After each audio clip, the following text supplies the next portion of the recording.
I'd like to introduce to you that person who in 1988 did not know who she was, and a person that today is not only aware of who she is, but also her purpose in this life.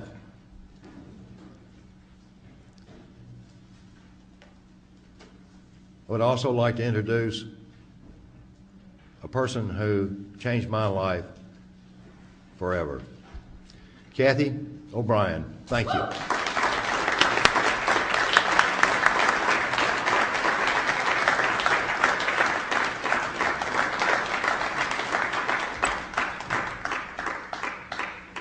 I'd like to thank you for coming out here this evening to arm yourselves with comprehensive understanding of mind control, because knowledge is our only defense against mind control.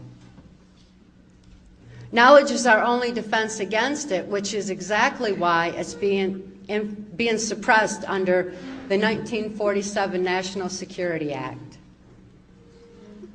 There's a small handful of criminals that are in control of our government and in control of our country, that are in control of our information, and they're suppressing pertinent facts such as mind control and hiding under the National Security Act. That's national security that's threatening the security of our nation when it allows for crimes against humanity like tortures to continue, when it allows for mass mind control mechanisms to go into place through social engineering that keeps us all warring with each other and not really understanding exactly what it is that's going on in our world.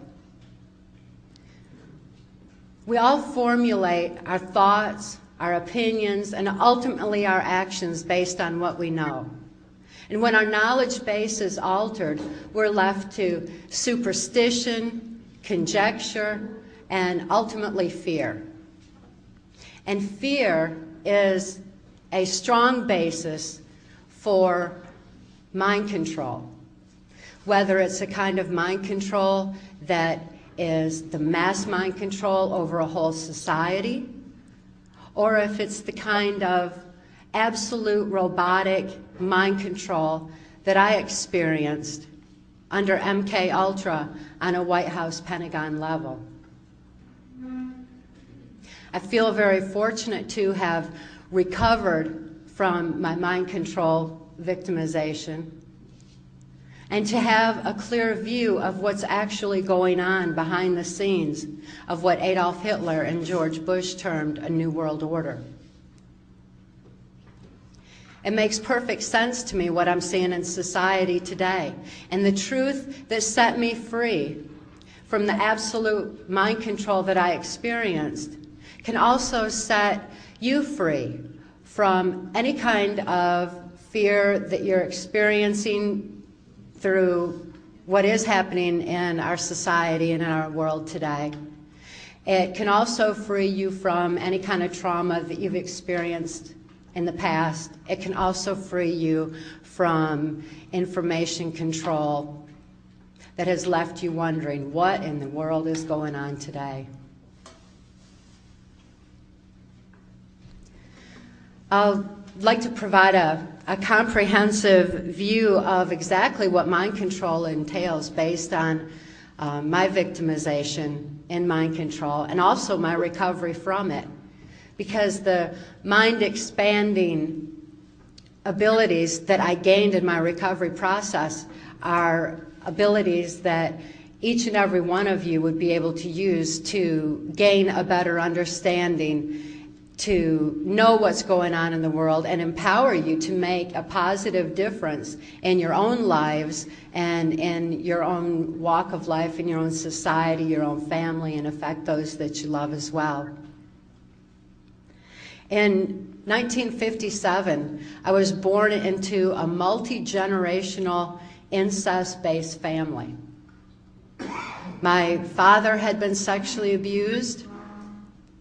His mother was a prostitute.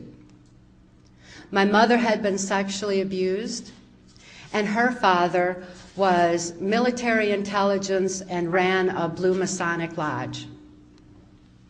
I'm certainly not going to be suggesting that all Masons are bad, just because there are many who have an ulterior agenda that is formulated on abuse, and anyone that I name is not to suggest that any particular group is responsible for what's going on in the world today. It's just not that simple.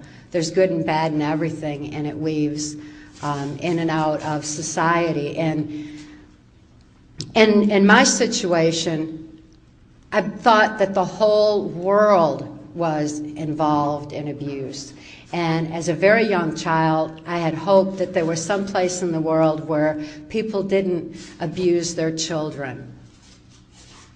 I thought that perhaps that could actually happen because that's what I felt in my heart. And yet, with my whole environment saturated and my view was narrow to my own environment, I lost hope that there was a place where people didn't abuse each other. The sexual abuse that I endured as a child began at a very early age. And it was before I could actually think to understand that my father's sexual abuse was bad. I couldn't judge morally what he was doing was wrong in any way whatsoever. But I did endure the pain and suffocation of his abuse just the same. And my body automatically responded to that pain and to that suffocation by developing a disorder which is known as dissociative identity disorder. This disorder was formally termed multiple personality disorder. And the International Society for the Study of Dissociation has finally come out with better information on how to recover from trauma and have redefined the disorder as dissociative identity disorder, because multiple personality disorder is a misnomer. I didn't develop multiple personalities. I had one personality that was just totally shattered from the abuse. When trauma occurs that is too horrible to comprehend, the mind compartmentalizes that abuse. So by compartmentalizing off that abuse, the rest of the mind can function normally as though nothing had happened. This is now professionally defined, this disorder is, as the mind's sane defense to trauma too horrible to comprehend. It's not something that as a very, very young child I thought to develop and used as a psychological protective mechanism. Instead, it's what my brain automatically did in order to deal with the extensive abuse that I was experiencing. My father may not have been aware of the effects on my brain that his abuse was causing. Not until much later, when his sexual abuse used as expanded into child pornography. He was supplementing the family income with proceeds from child pornography he was making of me, and this child pornography was being sold through the local Michigan Mafia child pornography ring.